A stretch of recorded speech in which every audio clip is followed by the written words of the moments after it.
Les saints Cyril et Méthode ont initié leur mission chrétienne en Grande Moravie en 863. Ils sont venus chez nous de Salonique, en grec Thessaloniki, la deuxième plus grande ville de l'Empire byzantin à cette époque. Le prince Rostislav demande leur venue auprès de l'empereur byzantin Michael III pour s'affranchir de la gouvernance ecclésiastique allemande sous la tutelle de l'évêque de Passau et pour renforcer l'indépendance de son royaume.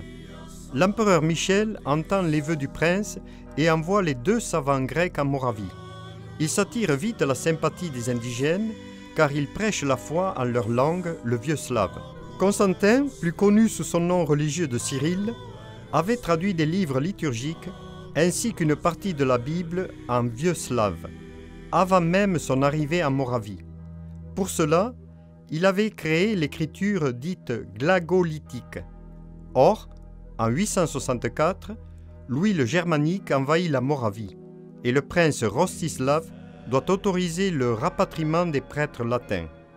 Les deux frères sont ensuite forcés de défendre leur manière de propager le christianisme auprès du pape à Rome, ce qu'ils réussissent à faire effectivement.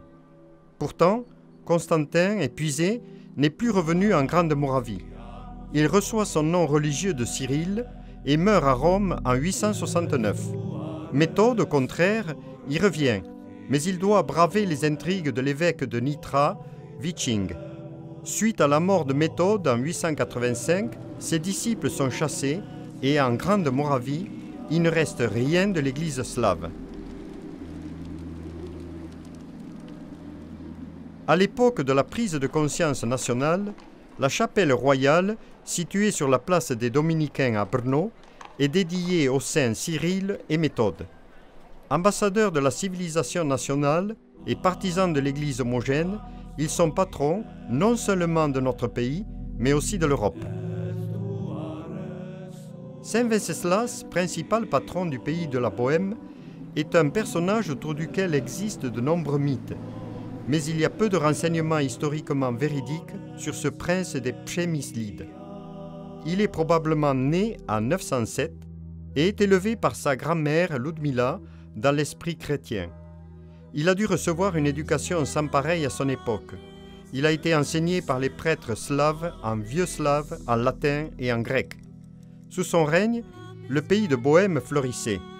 Venceslas était très pieux, épris de paix et même un souverain de mérite.